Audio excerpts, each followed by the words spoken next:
오늘은 돌아오는 언약궤라는 제목으로 하나님의 말씀을 나눕니다. 회사를 다니는 어떤 여자분이 사무실 계단 구석진 곳에서 반짝이는 동전 하나를 발견을 했습니다. 500원짜리인가 하고 가까이 가서 보니까 50원짜리였어요. 그래서 그냥 줍지 않고 그냥 내버려 뒀습니다. 요즘 누가 50원짜리를 길바닥에서 줍는 사람이 어디에 있어요? 아이고 500원도 아닌 그냥 50원짜리. 그래서 줍지도 않고 그냥 내버려 뒀습니다. 그런데 며칠이 지나도록 그 50원짜리를 주워가는 사람이 아무도 없었습니다.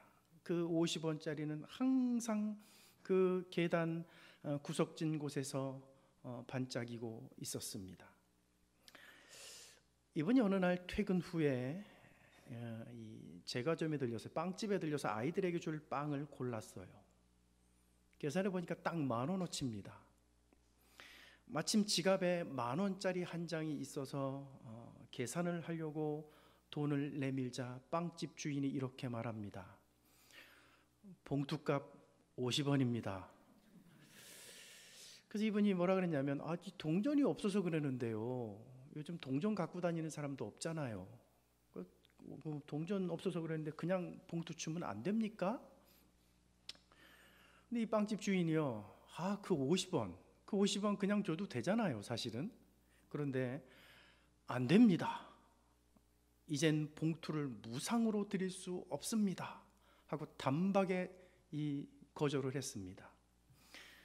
하는 수 없이 이분이요. 그 50원 때문에 빵 10,000원어치를 사고 50원 때문에 현금을 낼 수가 없어서 카드로 빵값을 계산을 했습니다. 근데 그때 이분이 문득 무슨 생각이 들었냐면 사무실 구석 그 계단에 떨어진 그 50원짜리 동전이 생각이 났어요. 이 여자분은 쓸모없다고 여겨서 아무도 줍지 않는 그 50원짜리 동전도 필요할 때가 있다는 사실을 깨닫게 됐습니다. 그래서 다음날 출근을 하자마자 계단 구석에서 그 빛을 발하고 있는 그 50원짜리 동전을 제일 먼저 가서 주었습니다. 그리고는 잘 닦아서 자신의 책상 위에 그것을 올려놨어요. 여러분, 세상에서 잘 나가는 사람들, 화려하게 사는 사람들이요. 한 끼 밥값으로 수십만 원을 지불하고 심지어는 한 끼 밥값으로 수백만 원씩 쓰는 사람들과 우리의 삶을 비교해 보면 우리는 마치 꼭 50원짜리 동전같이 초라해 보이고 가치 없어 보일 때가 있습니다.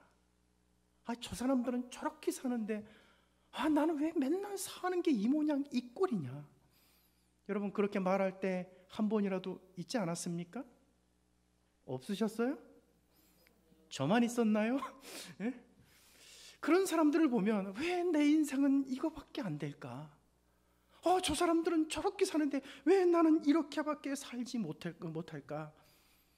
그렇게 마치 내 인생이 50원짜리 동전같이 보일 때가 있다는 거예요.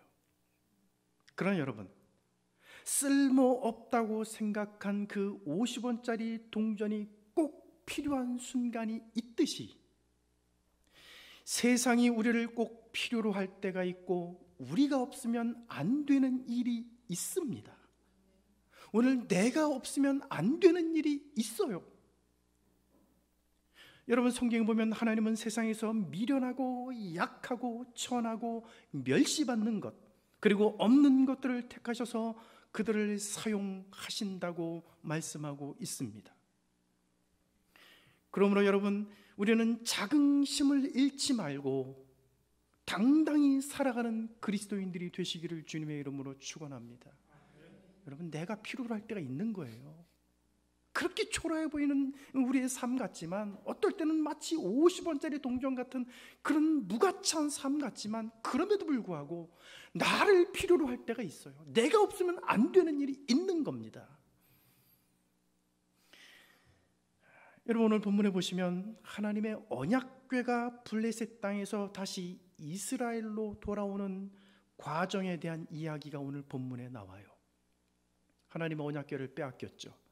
그래도 오늘 본문에 보면 그 하나님의 언약궤가 다시 이스라엘 땅으로 돌아옵니다. 여러분, 1절에 보면 여호와의 언약궤가 블레셋 사람들의 지방에 있은 지 7달이라. 여러분, 여기 보시면 블레셋 사람들의 지방에 여호와의 언약궤가 7달 동안 있었다 그랬는데, 거기 그 지방이라고 하는 말이요, 히브리어 원문에 보면 들판이에요. 들판.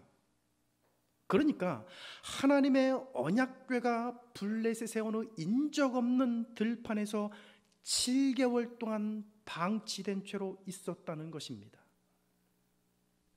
여러분, 왜 이런 일이 벌어졌을까요? 왜 하나님의 언약궤가 블레셋 땅에 어느 이름 없는 인적 없는 들판에서 7개월 동안이나 방치된 채로 있었을까요? 그것은요, 언약궤가 가는 곳마다 재앙이 일어나고 무수히 많은 사람들이 죽어나가니까 어떻게 할 수 없어서 그냥 들판에 방치해버린 겁니다. 여러분, 5장 마지막 12절 한번 거기 보세요. 여러분, 이런 말씀이 나와요. 5장 마지막 그 12절에 보면 이런 말씀이 나오는데 보세요. 죽지 아니한 사람들은 독한 종기로 치심을 당해 성읍의 부르짖음이 하늘에 사무쳤더라. 아멘. 하나님의 언약궤가 가는 곳마다 재앙이 일어나 수많은 사람들이 죽어나갔어요. 그 중에 살아남은 사람들은, 죽지 않고 살아남은 사람들은 독한 종기가 나서 고통하며 부르짖는 소리가 하늘에 사무칠 정도였다고 그렇게 말을 해요. 그래서 블레셋 사람들이요, 자기들의 이 제사장들과 복술자들, 쉽게 얘기하면 여러분 무당 점쟁이들이에요. 이 블레셋 사람들이 자기들이 이 무당 점쟁이들을 불러가지고 이 언약궤를, 하나님의 언약궤를 어떻게 돌려보낼 것인지를 결정을 해요. 여러분, 오늘 본문은 바로 이 언약궤가 돌아오는 과정을 우리에게 보여주고 있습니다. 자, 그렇다면 여러분, 오늘 언약궤가 돌아오는 과정의 이야기를 통해서 성경이 오늘을 사는 우리에게 가르쳐주는 영적 교훈은 무엇일까요? 첫째는 우리는 겉과 속이 같은 신앙인이 되어야 합니다. 여러분, 3절을 보세요. 그들이 이르되 이스라엘 신의 궤를 보내려거든 거저 보내지 말고 그들에게 속건제를 드려야 할지니라. 그리하면 병도 낫고 그의 손을 너희에게서 옮기지 아니하는 이유도 알리라 하니. 아멘. 블레셋 사람들이요, 하나님의 언약궤를 돌려보내기 위해서 맨 처음 결정한 것이 뭐냐면요, 속건제를 드리는 거였습니다. 속건제를 드림으로써 블레셋 사람들에게 내려졌던 병도 낫고 지금까지 일어난 이 모든 재앙이 하나님의 손에 의해서 생긴 것인지 아니면 우연히 발생한 것인지를 알 수 있을 것이라고 생각을 했어요. 근데 여러분, 정말로 놀라운 것이 뭐냐면 블레셋 사람들이요, 속건제를 알고 있다는 거예요. 네? 여러분, 참으로 이게 희한한 일입니다. 놀라운 일이에요. 블레셋 사람들이요, 하나님의 백성이 아닌 이방 사람들이 속건제를 알고 있었다는 것입니다. 속건제는 하나님이 이스라엘 백성들에게 시내산 언약을 주실 때, 시내산에서 하나님이 이스라엘 백성들과 언약을 맺을 때 주신 5대 제사 중에 하나입니다. 여러분, 이스라엘의 5대 제사가 뭔지 아시죠? 번제, 소제, 화목죄, 속죄죄, 속건제, 이렇게 5개예요. 하나님의 백성들이 시내산에서 하나님과 언약을 맺을 때 하나님이 주신 그 5대 제사 중에 속건제가 있는 거예요. 그런데 그것을 블레셋 사람들이 알고 있어요. 그리고 더 놀라운 건 뭐냐면 하나님의 백성도 아닌 이방 블레셋 사람이요, 이 지금 속건제를 드리고 있다는 거예요. 여러분, 속건제가 뭡니까? 어떻게 드리는 겁니까? 레위기 5장 15절에 보면 이렇게 말합니다. 여호와의 성물에 대하여 부주 중에 범죄하였을 경우 속건제를 드리라, 이렇게 말을 해요. 네? 그러니까 속건제는 뭐냐면요, 하나님의 성물에 대하여 자기 자신도 모르게 범죄하는 경우에 그 죄를 용서받기 위해 드리는 제사가 속건제예요. 그리고 속건제를 드릴 때는 희생제물을 반드시 흠없는 숫양을 바치도록 제사법으로 규정하고 있습니다. 그런데 블레셋 사람들이 하나님께 속건제를 드리면서 여러분 뭘 바쳤습니까? 여기서부터 이제 문제가 생기는 거예요. 뭘 바쳤냐면, 여러분 4절을 보세요. 그들이 이르되 무엇으로 그에게 드릴 속건제를 삼을까 하니 이르되 블레셋 사람의 방백의 수요대로 금독종 5과 금쥐 5마리라야 하리니 너희와 너희 통치자에게 내린 재앙이 같음이니라. 여러분 속건제 제물로 뭘 바치라고 합니까? 금독종 5과 금쥐 5을 바치라 그래요. 여러분 블레셋 사람들이요, 하나님의 제사법 중 하나인 속건제를 알고 있는 것은 정말로 놀라운 일입니다. 그들이 하나님의 백성이 아닌 이방 나라 사람임에도 불구하고 하나님 앞에 속건제를 드리고 있다는 사실도 정말 놀라운 일이에요. 그런데 여러분 뭐가 틀렸습니까? 제물이 틀렸어요. 제물은 레위기 제사법 규정에 따라 흠없는 숫양을 바친 것이 아니라 자기들 멋대로 금독종 5과 금쥐 5을 바쳤습니다. 그럼 왜 하필 금독종 5과 금쥐 5마리를 바쳤을까요, 여러분? 이 사람들도 생각이 있는 거예요. 자기들도 나름대로 생각을 해서 그걸 바친 겁니다. 왜 금쥐 5이고 금독종 5이냐면, 여러분 블레셋이라고 하는 나라는 도시국가로 형성되어 있습니다. 5개의 도시국가로 형성되어 있어요. 예? 가사, 가드, 아스돗, 에글론, 아스글론, 이렇게 5개의 도시국가로 되어 있는 게 블레셋이에요. 그리고 이 5개의 도시를 다스리는 리더십이 한 사람씩 다 있었습니다. 우리 식으로 굳이 뭐 비교를 하자면 뭐 도지사급, 아니면 각 그 도시의 뭐 우두머리 족장 정도요. 근데 이 사람들이 5명이에요. 그래서 그 5명을 기준으로 해서 그 제물 5개를 정한 겁니다. 그리고 숫양 대신에 금독종과 금쥐를 제물로 정한 것은 하나님이 블레셋에 내린 재앙과 관련이 있기 때문입니다. 거의 대부분의 구약학자들은 하나님이 블레셋에 내린 이 재앙은 쥐들이 옮기는 패스트였을 것이라고 말을 해요. 이게 일반적으로 이 구약 성경을 연구하는 구약학자들의 해석입니다. 쥐들이 옮기는 패스트가 그들에게 그런 전염병을 옮겼을 것이라고 그렇게 말을 해요. 하나님의 괴가 옮겨지는 곳마다 쥐떼가 습격을 했고 쥐떼들이 무서운 전염병인 패스트를 퍼뜨렸다는 것입니다. 그래서 독종을 상징하는 금독종과 독종을 퍼뜨린 쥐의 형상인 금쥐를 제물로 선택을 한 것입니다. 블레셋 사람들이 속건제 제물로 바친 금독종과 금쥐를 보면 정말로 기발한 아이디어라고 생각이 들어요. 야, 정말로 기발한 아이디어다. 예? 그들은요, 자기들이 처한 상황을 잘 해석을 해서 제물도 거기에 맞게 잘 준비를 했어요. 그러나 여러분, 이것은 자기들 맘대로의 해석이고 자기들 맘대로의 제물입니다. 레위기 제사법에 제물을 그렇게 드리라고 말하는 데가 없습니다.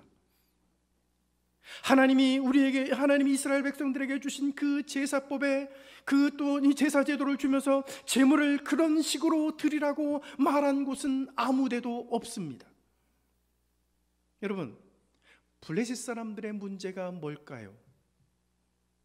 레위기 제사법에 나오는 속건제를 드리는 것처럼 하면서 자기들 하고 싶은 대로 해석하고 자기들 하고 싶은 대로 제물을 선택해서 드렸다는 거예요. 겉모습은 속건제의 모습이지만 내용은 자기들 멋대로의 제사였다는 것입니다. 겉모습은 하나님 앞에 드리는 제사처럼 보였지만 실제 내용은 하나님과 아무런 상관이 없었다는 거예요. 여러분, 블레셋 사람들의 모습 속에서 우리의 모습이 보일 때가 종종 있습니다. 우리는 간혹 블레셋 사람들처럼 신앙생활을 할 때가 있어요. 겉으로는 신앙생활을 잘하는 것처럼 보이는데 속을 보면, 그 신앙생활의 내용을 보면 성경 말씀대로 하지 않고 주님 가르침대로 하지 않고 자기 멋대로 하는 경우가 얼마나 많습니까?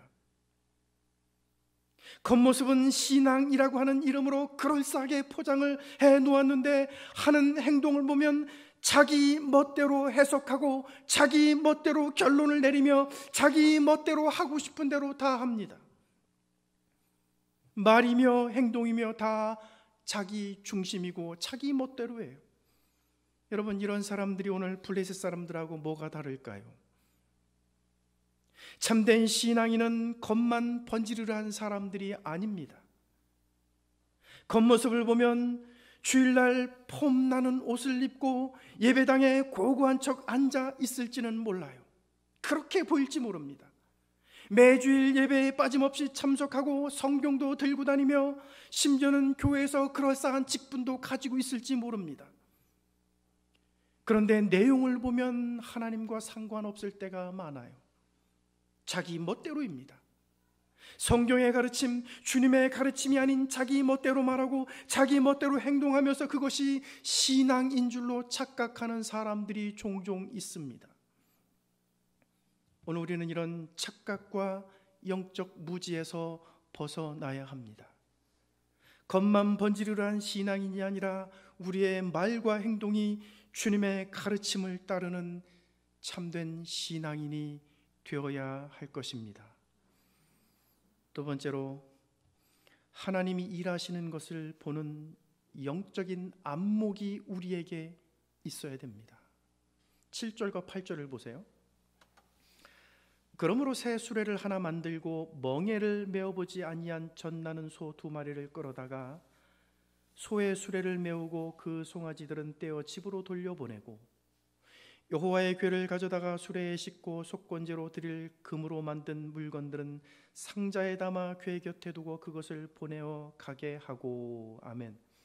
여러분, 여기 보시면 젖나는 소 2마리가 나와요. 새끼를 낳은 지 얼마 안 되는 암소입니다. 새끼 송아지는 강제로 집으로 돌려보내고 어미소 2마리가 새 수레에 언약궤를 싣고 속건제로 쓰일 제물도 싣고 이스라엘 지역인 벳세메스로 가도록 했습니다. 그래놓고 블레셋의 방백들은 그 소가 어디로 가는지 지켜보기로 했어요. 여러분, 9절을 한번 다 같이 한번 읽어볼게요. 9절 다 같이 읽어보겠습니다. 시작. 보고 있다가 만일 궤가 그 본 지역 길로 올라가서 벳세메스로 가면 이 큰 재앙은 그가 우리에게 내린 것이요 그렇지 아니하면 우리를 친 것이 그의 순이 아니요 우연히 당한 것인 줄 알리라 하니라. 아멘.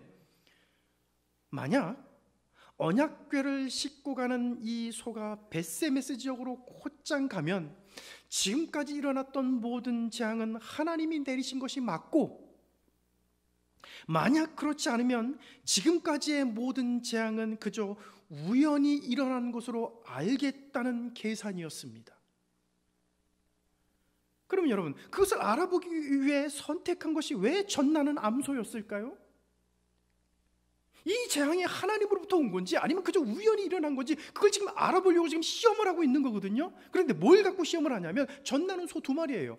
왜 젖나는 소 2마리냐 이거예요. 힘으로 따지면 여러분, 황소가 더 힘이 세잖아요. 그런데 이제 막 새끼 송아지를 낳은 암소를 선택을 했습니다. 여러분, 이유가 있어요.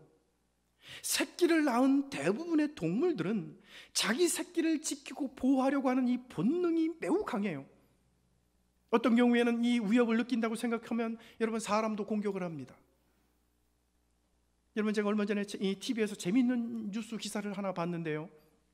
미국에서 공원 산책로를 지나가던 어떤 남자와 여자분이 새 공격을 받았습니다.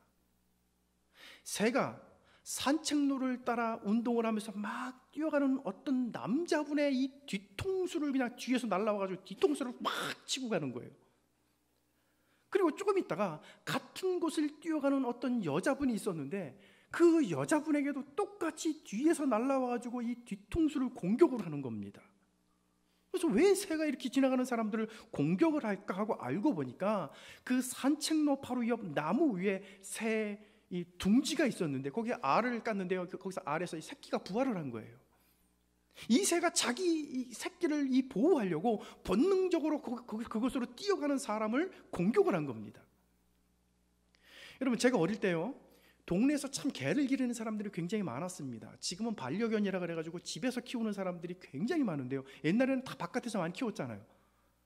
이 동네에서 개를 기르는 분들이 굉장히 많았는데 저희 집 그 아래쪽에 사는 그 아주 가까이 살던 그 아주머니 한 분이 있었어요. 그분이 키우던 개가 한 마리 있었는데 제가 아직도 기억이 납니다. 그 개가 어느 날 새끼를 낳았는데 무려 11마리를 낳습니다. 그렇게 큰 개가 아니에요. 예? 그냥 평범한 사이즈 정도의 개입니다. 제가 그 개를 아직도 기억을 해요. 그 새끼를 11마리를 낳더라고요.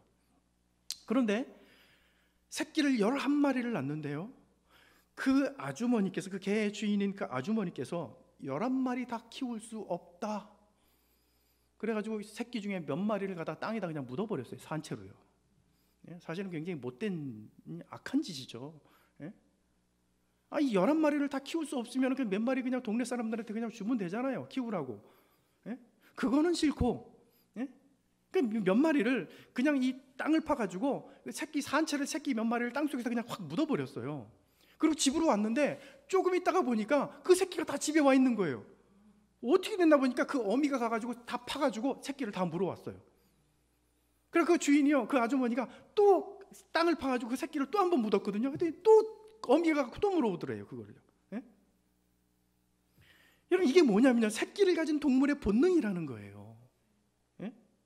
그러면 여러분, 전나는 암소 2마리가 새끼 송아지를 떼어 놓아 집에 가두었으니까 본능대로라면, 새끼 송아지를 떼어놓고 집에 가두었으니까 본능대로라면 당연히 이 암소 2마리가 새끼가 있는 집 쪽으로 가지 않겠습니까, 여러분?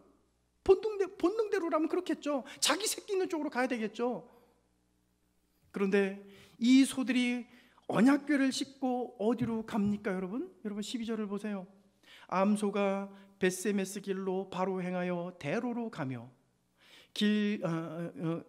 대로로 가며 갈 때 울고 좌우로 치우치지 아니하였고 블레셋 방백들은 벳세메스 경계선까지 따라가니라. 아멘. 소들은 울면서도 좌우로 치우치지 않고 벳세메스 쪽으로 곧장 나아갔습니다. 이렇게 해서 하나님의 언약궤는 다시 이스라엘 땅으로 돌아옵니다. 하나님 스스로의 힘과 하나님 스스로의 능력으로 하나님의 언약궤가 돌아와요. 자연의 이치와 동물의 본능이 하나님이 하시는 일을 막을 수 없었습니다. 그 어떤 사람의 의지로도 하나님의 뜻을 막을 수 없었습니다. 블레셋 사람들은 이 일을 통해서 지금까지 일어났던 이 모든 재앙이 우연한 일이 아니라 살아계신 하나님의 권능임을 깨닫게 되었습니다. 사랑하신 여러분, 오늘 우리는 우리에게 일어나는 일들, 나를 둘러싸고 벌어지는 크고 작은 일들을 보면서 하나님이 일하고 계심을 볼 수 있어야 합니다. 블레셋 사람들은 새끼를 낳은 암소를 통해 하나님이 하시는 일을 보았지만 오늘 우리는 영적인 눈과 믿음의 눈으로 하나님이 하시는 일을 보아야 합니다.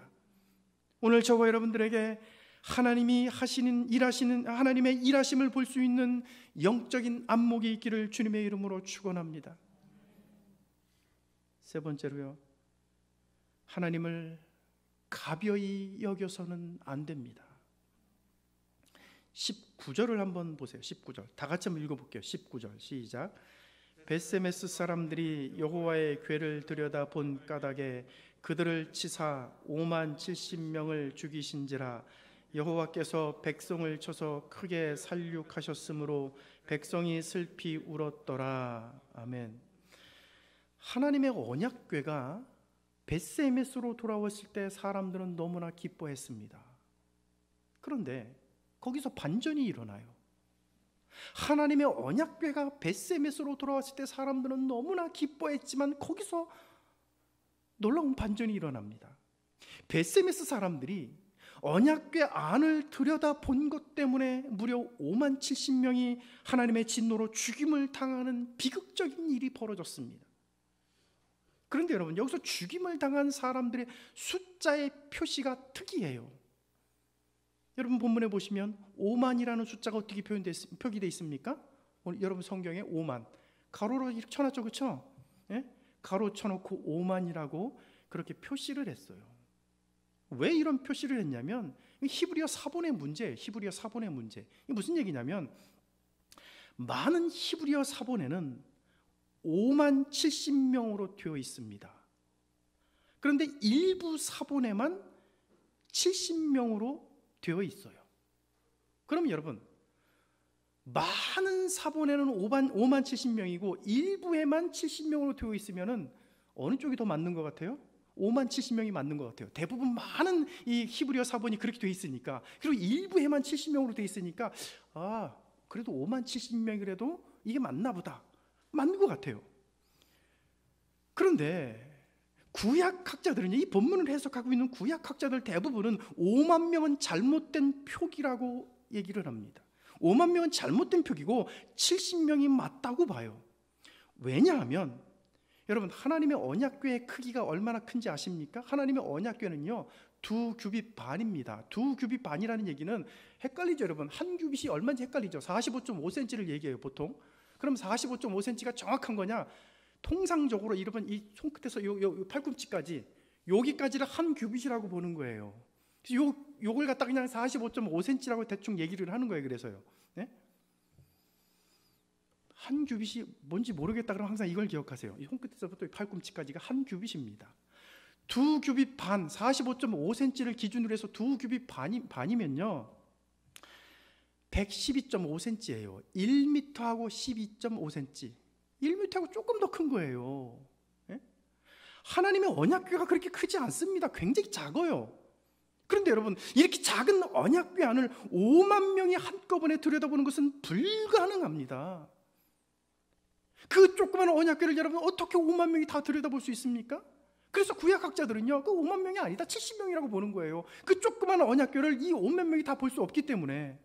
그리고 또 하나, 지금으로부터 3100년 전에 벳세메스라고 하는 이 작은 도시에 여러분 5만 명이 넘는 인구가 살지 않았을 것이기 때문이에요. 여러분 3000년 전에, 3100년 전에 그 조그만 시골 마을, 여러분 벳세메스라고 하는 그 작은 마을에 여러분 5만 명이라고 하는 인구가 살지 않았어요.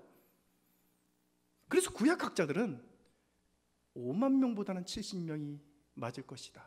해석은 그렇게 하는 거예요. 근데 여러분 중요한 건 여러분 숫자가 아니에요. 5만 70명이 맞을 수도 있고 70명이 맞을 수도 있고 우리는 몰라요. 예? 어떤 히브리어 사본이 정확한지 우리는 모르기 때문에 5만 70명으로 해석해도 아무 문제가 없고 70명으로 해석해도 아무런 문제가 없어요. 중요한 건 뭐냐면 숫자가 아니라 이들이 왜 죽었는지가 중요해요. 여러분 벳세메스 사람들이 왜 죽었습니까? 그들이 언약궤를 발로 찼습니까? 그들이 언약궤를 던지기라도 했습니까? 아니에요. 단지 언약궤 안이 궁금해서 그것을 봤을 뿐입니다.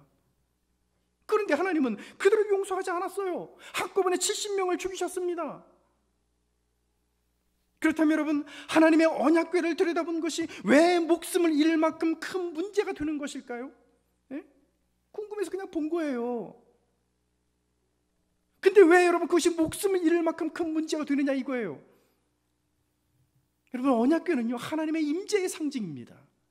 구약시대에는 죄인들이 거룩하신 하나님을 보기 위해 감히 가까이 나아갈 수가 없었습니다.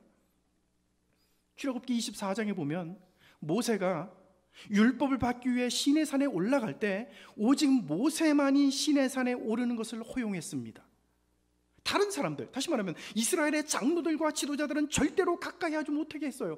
다만 멀리서 경배하도록 했습니다.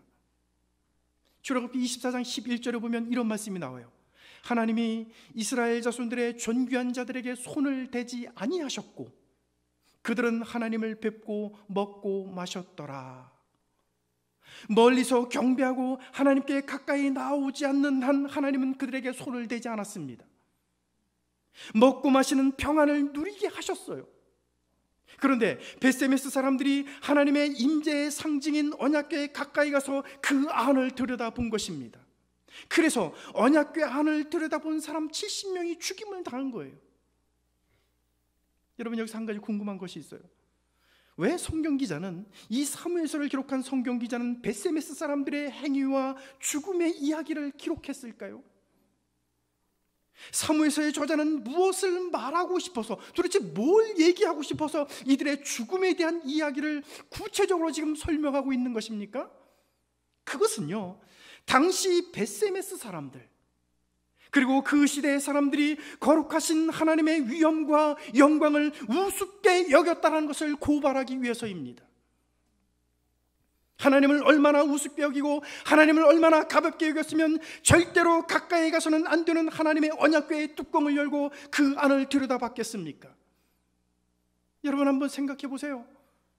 학교에서 일반 교사나 학생이 궁금하다고 해서 자기들 마음대로 교장실 문을 열고 들어갈 수 있습니까? 교장 선생님 책상 서랍에 뭐가 들어있는지 여러분 궁금하다고 마음대로 들어가서 그거 열어볼 수 있어요? 직장에서 직장 상사 서랍에 뭐가 들어있는지 궁금하다고 함부로 열어보는 사람 없습니다. 하물며 하나님의 언약궤를 열어본다는 것은 하나님을 얼마나 우습게 여기고 얼마나 가벼이 여기는 행위이겠습니까? 사랑하신 여러분, 벳세메스 사람들의 이야기를 보면 오늘날 우리 시대 우리의 모습이 보일 때가 있습니다. 하나님의 위엄과 영광에 대한 두려움도 경외심도 없는 우리 시대의 우리의 모습과 너무나 닮았다는 생각이 듭니다. 우리가 어린 학생 시절에 신앙생활하는 어른들을 보면 하나님께 헌금을 드리기 위해 구겨진 돈을 다림으로 펴서 내는 사람들이 있었습니다. 주일이면 제일 좋은 옷을 입고 깨끗이 세탁한 옷을 입고 예배를 드리러 갔어요. 지금보다 훨씬 가난하고 지금보다 훨씬 먹고 살기 힘들었던 시대였음에도 불구하고 하나님을 향한 경배와 헌신과 주님에 대한 그런 두려움은 지금보다 훨씬 더 많았습니다. 그러나 지금 우리들의 모습을 보면 하나님을 향한 두려움과 경외심은 보이지 않습니다. 오히려 하나님을 가벼이 여기는 풍조가 만연해 있습니다. 오늘 여러분들은 하나님에 대한 위엄과 경외심을 가지고 있습니까? 하나님의 임재 앞에 서 있는 자로서 두려움을 가지고 있습니까, 여러분? 오늘 본문을 보세요. 재앙으로 벳세메스 사람들이 5만 70명이 죽자 언약궤를 기럇 여아림으로 보내는 일이 벌어집니다. 여러분 20절 21절을 보세요. 벳세메스 사람들이 이르되 이 거룩하신 하나님 여호와 앞에 누가 능히 서리요? 그를 우리에게서 누구에게로 올라가시게 할까 하고 전령들을 기럇 여아림 주민에게 보내어 이르되 블레셋 사람들이 여호와의 궤를 도로 가져왔으니 너희는 내려와서 그것을 너희에게로 옮겨가라. 지금 이스라엘 백성들의 지금 이 행동을 보면 블레셋 사람들과 똑같은 행동을 하고 있어요. 언약궤가 블레셋 땅에 있을 때 사람들이 어떻게 했습니까? 사람들이 죽어나가니까 아수도에서 가드로 옮겼고 거기서도 사람들이 죽어나가고 재앙이 일어나니까 거기서도 사람들이 그것을 하나님의 언약궤를 에글론으로 옮겼어요. 그런데 지금 벳세메스 사람이 죽으니까 언약궤를 기럇 여아림으로 옮기고 있어요. 똑같잖아요. 하나님의 백성의 행동과 블레셋 사람들의 행동이 여러분 뭐가 다릅니까? 똑같아요. 여러분, 신앙도 믿음도 심지어 하나님도 나에게 도움이 안 된다고 생각하면, 내가 믿는 신앙 때문에 오히려 손해가 난다고 생각하면 헌신짝처럼 내버리고 다른 사람에게 책임을 미루는 사람들이 있어요. 여러분, 그것이 신앙입니까? 여러분, 그것을 믿음이라고 우리가 말할 수 있습니까? 언약궤 안을 들여다본 것 때문에 이렇게 많은 사람들이 죽었으면 자신들의 죄와 허물을 깨닫고 회개해야지 왜 언약궤에 대한 책임을 기럇 여아림 사람들에게 미루는 것입니까? 오늘 우리가 신앙생활을 하다가 내 잘못 때문에 손해와 상처가 생겼다면 자신의 허물과 죄를 깨닫고 회개해야지 왜 그 책임을 다른 사람들한테 돌립니까?